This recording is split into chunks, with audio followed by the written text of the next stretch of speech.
Good evening, our dear viewers. I welcome you to Pokopoko News at Night. I'm ARNOLD, your #1 presenter at MRU. Before I dive in, always keep yourself updated at MRU for in-depth stories and updates. Here are the clear headlines.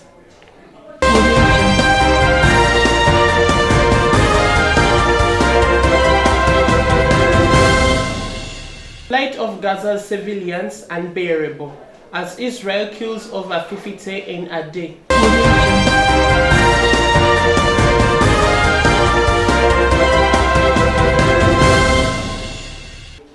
Uganda sentenced LRA commander Thomas Koyold 40 years for war crimes.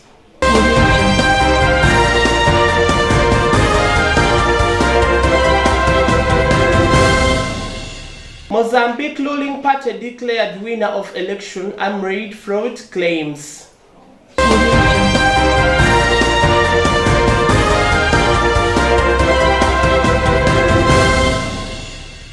Flight of Gaza's civilians unbearable as Israel kills over 50 in a day. UN Chief Antonio Guterres says the levels of deaths and injury in North Gaza are alarming and calls flights of Palestinians unbearable. For further details, ARNOLD will supplement. Israel attacks have killed more than 50 Palestinians across Gaza Strip in less than a day. Most of them in the northern of the KALYANGO and have been the screen of renewed Israel growing offense for the past 3 weeks, leading the chief of the United Nations to call the flight of civilians there unbearable. At least 11 Palestinians have been killed and dozens of others wounded after a school in northern, including a young girl, the roof collapsing in on. At least 11 Palestinians have been killed and dozens of others wounded after a school in northern Gaza was hit on Sunday.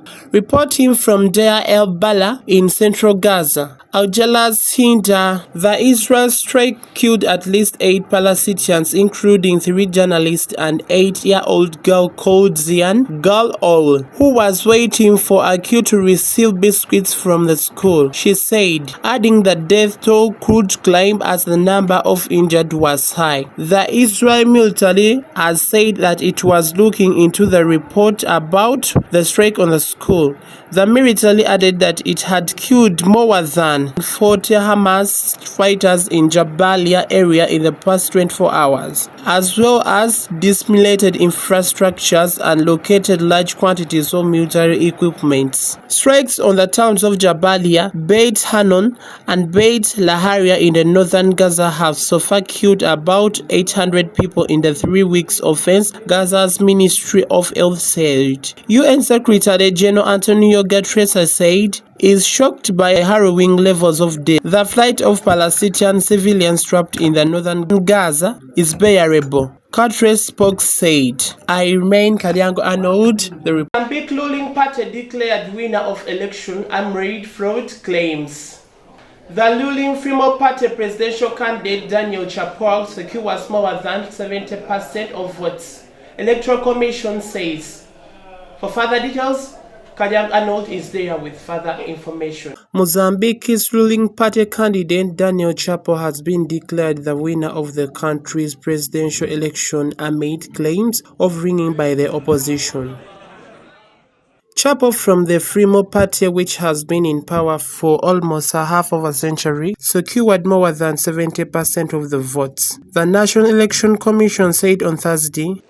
His main opponent, the independent candidate Veneziano Modplane, came the second with more than 20%, while the candidates of the opposition party, Renamo Osfo Moment, came the third with more than 5% according to the CNA. The results of the October 19 election mean the government Front for the Liberation of Mozambique party has extended its 49 years in power since the South African country gained independence from Portugal in 1975. It then fought a bloody 15 civil war against the rebellion group Renamo, which later developed into the main opposition. Mod Plain Fifite, backed by the Demos Party, has claimed the won vote, alleging electoral fraud and manipulation in favor of Flamo. Speaking shortly after the results were announced, Chapo told supporters he condemned the recent killing of two opposition figures. He also criticized the strikes called by the opposition to protest what it claimed was systematic deceit. Police called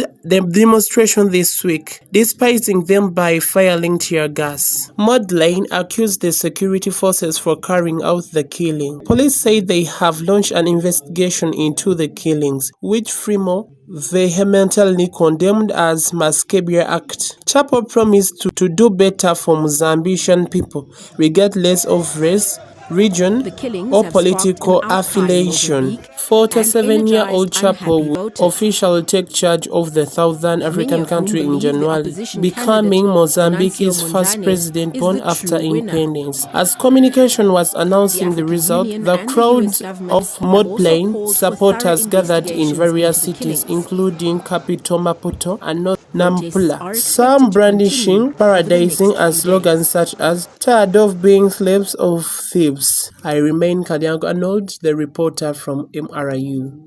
Uganda sentenced LRA Commander Thomas Quayle 40 years for war crimes. Landmark trial is the first time as Lord Resistance Army member has been brought to justice in East African country. KALYANGO ARNOLD will supplement. A court in Uganda has sentenced Lord's Resistance Army Commander Thomas Quayle to 40 years in prison after landmark war crimes trials over his role in a group of 2 decades reign of violence. The sentence was announced on Friday by Michel Elubu, the lead judge in the case, at a court in the northern city of Gulu. For all these counts and offenses that he has now been found guilty, that he has now been sentenced on, it is deemed that the sentence of 40 years, which was meted out to him on the...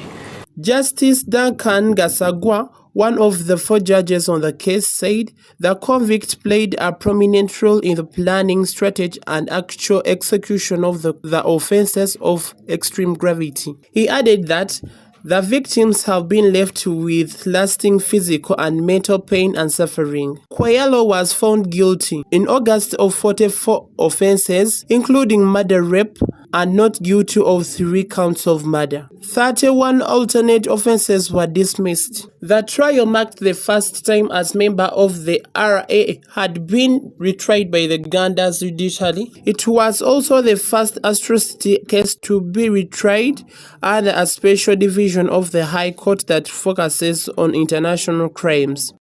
20 years as it battled and the military from the bases in the northern Uganda, founded in the late 1980s with the aim of overthrowing the government of Ugandan President Yoweri Kaguta Museveni. The LA brutalized Ugandans under the leadership of Joseph Kony. For nearly, the fighters were notorious for horrific acts and cruelty, including hacking off victims' lips and lips. In 2009, Quayle was captured in a neighboring Democratic Republic of Congo during a raid of regional forces. The RA rebels had been focused out on the northern Ugandan into DRC and other neighboring countries, and few years earlier because of the Ugandan military offenses on the group. Yellow was brought back to Uganda having suffered a bullet wound to his stomach. He spent the next 14 years in the prison as the prosecution put the case against him together. I remain KALYANGO ARNOLD, the news reporter from MRIU.